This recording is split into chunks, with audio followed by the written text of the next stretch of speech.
सोच को आओ सारे भारत में फैलाए, सकारात्मक ऊर्जा का आओ सब में संचार कराए। वंदे मातरम। मेरे आरजेएस भाई बहन, मैं आपके परिवार का एक सदस्य हूँ, प्रभारी हूँ पटना इन्फो सेंटर का।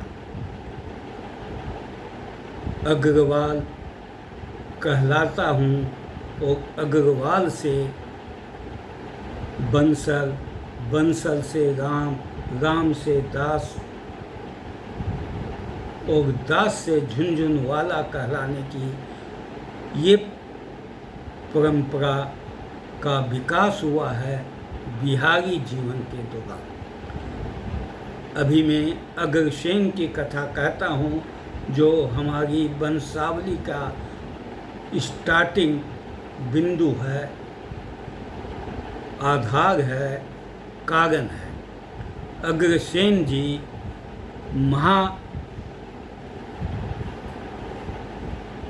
राम की पीढ़ी में कुश के वंश के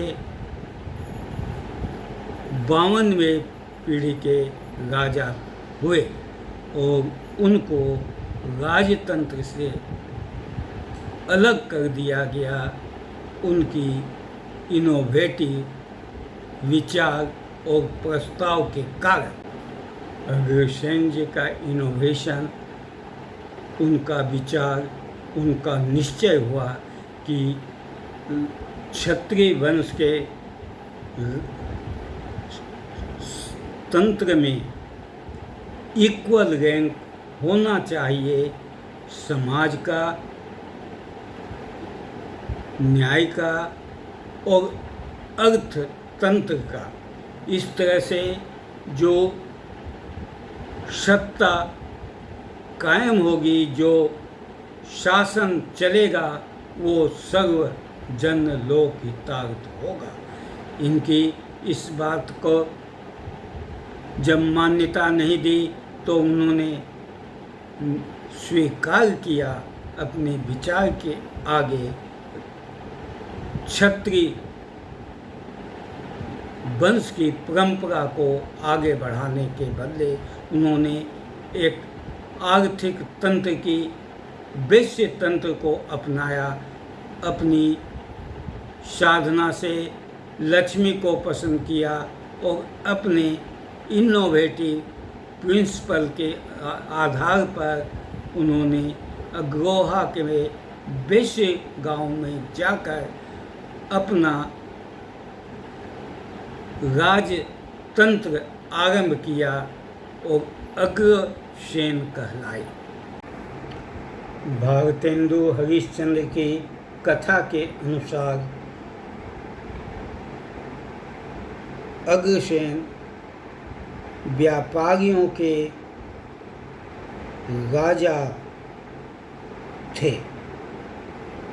अग्रोहा में इनकी 17 पत्नियां थी, एक छोटी पत्नी थी। 17 महायज्ञ करके इन्होंने एक पीढ़ी परंपरा संस्कार की डाली, जो एक ऋषि के से की शक्ति और आत्मा से, पुरुष से स्त्री शक्ति को जोड़कर एक गोत्र की परंपरा चलाई। इस तरह से 17 गोत्र उनके हुए। 18वें गोत्र में उन्होंने जब पता लगा कि प्रथा के अनुसार, परंपरा के अनुसार हर यज्ञ के में एक पशु की बलि दी जाती है, उन्होंने इस बलि का इनकार कर दिया 8वें यज्ञ के अंत में। इसका नतीजा हुआ कि पुरोहितों ने मिलकर इस यज्ञ को नकारना चाहा, लेकिन वे नकार नहीं सके। उन्हें आधा गोत्र का प्रभाव जनता के आग्रह पर देना पड़ा। इस तरह से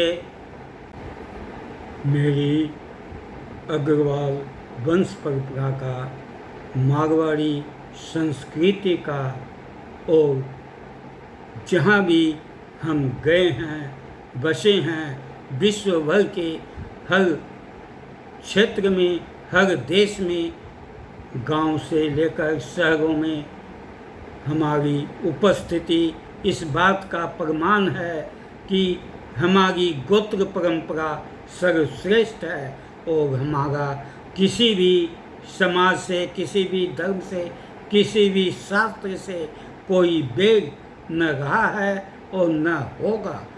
और आज हम सभी लोगों के साथ एक दाम्पत्य जीवन ही नहीं, सामाजिक जीवन भी, पारिवारिक जीवन भी मिलजुल कर विभिन्न संस्कृतियों के साथ अपनी संस्कृति को संरक्षित रखते हुए कर रहे हैं।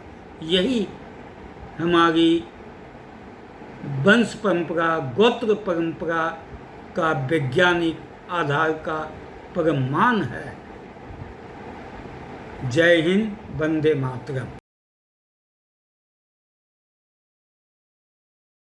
सकारात्मक सोच को आओ सारे भारत में फैलाए, सकारात्मक ऊर्जा का आओ सब में संचार।